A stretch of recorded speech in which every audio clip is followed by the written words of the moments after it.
This video is for people who have little to no experience with Excel at all. It's going to kind of start with some very basic words and show you some very basic things you can do with keystrokes and your mouse. So if you know these things, feel free to skip to the other videos. But if not, please pay attention because you're going to see these happen a lot in my other videos. First thing you need to know about Excel is that an Excel workbook is what you open and do your work in. Worksheets are the individual spreadsheets within your workbook. So this is a worksheet, cell reference is a worksheet, etc. All of those worksheets compose your workbook. Excel is a tool where you use functions to get things done, and those functions require arguments to make things work. So say we have the numbers 1, 2, and 3 here, and we want to find the average of it. We're going to use a function or a formula called average to find that average. The first thing you want to do is select the cell where you want your formula to pop in. Then you want to navigate up to your formula bar and press equals to start a formula. You start typing in average, and there's several things you can do. You can either hand jam it and open your parentheses to basically plug in the entire formula. You can press tab to automatically finish typing in that formula for you, or you can double click the formula name to automatically finish typing it for you. I usually press tab to get it done.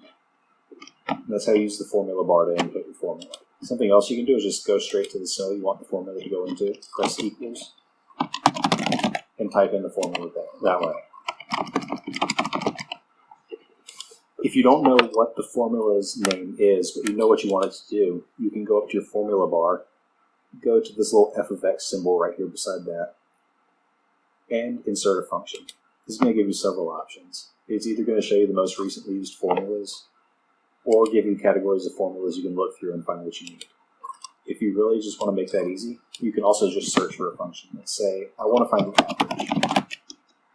I press go, and Excel is going to give me every option that has something to do with finding an average. In this case, I select the one I want, which is average.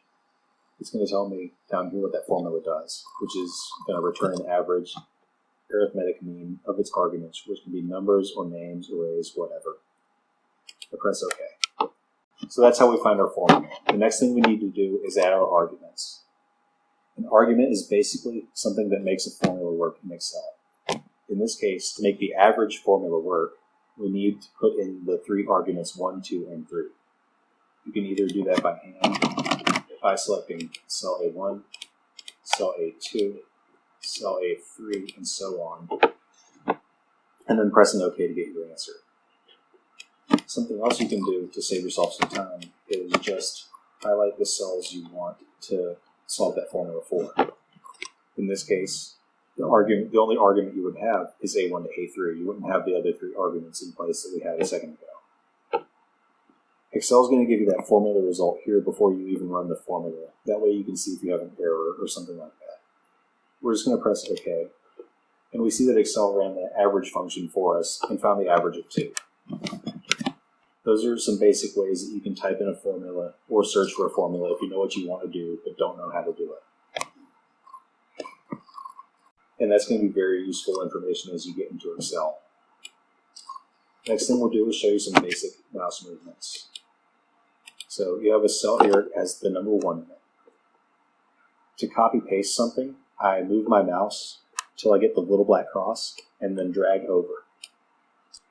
Excel automatically copy-pasted the information into B1 from A1 because that little black cross logo was visible. If I just have that white cross logo, it's just going to select that cell and not necessarily copy-paste over, as you see here. Because I have the white cross logo here, that information isn't going to automatically copy-paste. I'm just going to select cell C. Go ahead and move that. The same works for up and down. So I highlight cell A1 again. I find the little black cross logo, and I drag down to cell 7. Excel automatically copy-pasted all of that information for me without me having to do anything else. Something else I can do is fill a series, and in this case, Excel is going to automatically update the count numbers 1 through 7 for me. Excel is going to do that for things like weekdays, months, and other stuff for you as well, which is pretty cool. So I'll go ahead and show you how to do that. Type in Monday. I select Monday, And because it's weekdays, Excel assumes that I want to do that automatically in this case. And just like that, Excel typed in the days of the week for me. I didn't have to go through it. And that saved me probably a couple minutes. And that's pretty useful because it's going to save you a lot of time hand jamming things in. Something else you can do with numbers is change the format for that. So the first thing you want to do for that is go to your Home tab and go over to your Numbers buttons. So we just have plain Jane numbers here right now. If you want to change those to percentage, you pick your percentage logo. If you want to change them over to money, you click your money logo. You can change the currency you're working with, whatever. If you have percentages or money and you want just plain numbers, you press the comma button and it's going to give you a normal number. So you'll notice when we did that, we got decimal places. By default, Excel is going to give you numbers with 2 decimal places if you convert to something other than plain numbers. You get rid of those decimal places by highlighting those cells you want to make the change to, and then going over to these 2 buttons. The button on the right will make decimal places disappear until you're happy. And then the button on the left is going to make decimal places appear until you're happy with that as well. It all depends on what you're trying to do. I'll go ahead and clear these out. So that's things you can do with number formats.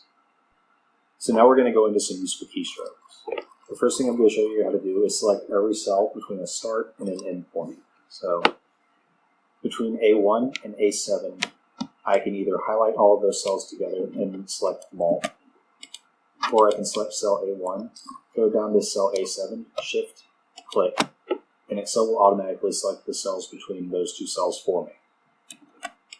If I want to select more than one cell between those 2, I just use Control click. So in this case, I'll pick odd numbers. I select cell A1, press Control, click 3, click 5, and click 7, and just like that, I picked more than one cell without picking all of them. I can do something similar with Shift to select cells. So I'm going to put some information over here as well, just to make it useful. The first thing I'll do is press Shift and a directional arrow. So anytime I press Shift and a directional arrow, Excel is going to select the information one cell in the direction of that arrow. So in this case, Shift down arrow, pick A2. Shift right arrow is going to select everything in the cells, one cell to the right of where I started. The next thing you can do is press Control, Shift, and a directional arrow. And Excel is going to select everything from that point on until it encounters a blank cell. That's why these days of the week didn't get selected. That works in any direction you want to go. Something else that's useful is navigating between different worksheets on the workbook. I can either use my mouse to go to and from worksheets as I see fit, or I can use Control Page up, Control Page down to move between sheets. That's useful when you have information that's selected and you don't want to mess up a formula that you're writing. So you just press Control and Page down. That's going to move you one worksheet to the right every time you do that. Do it again. I'm 2 worksheets to the right of where I started. Control Page up, takes me back 1 to the left. I do it again, I'm right back where I started. Something else that's useful too is being able to find the options for your worksheet. So to do that, you just right click and you have all these options come up. You can either rename your worksheet, move or copy it, protect it, anything you want to do. You can even insert a new worksheet as well. So those are some of the basic things you need to have a firm grasp on before you move to those other videos. But it's also useful stuff that you can start using right away if you're new to Excel.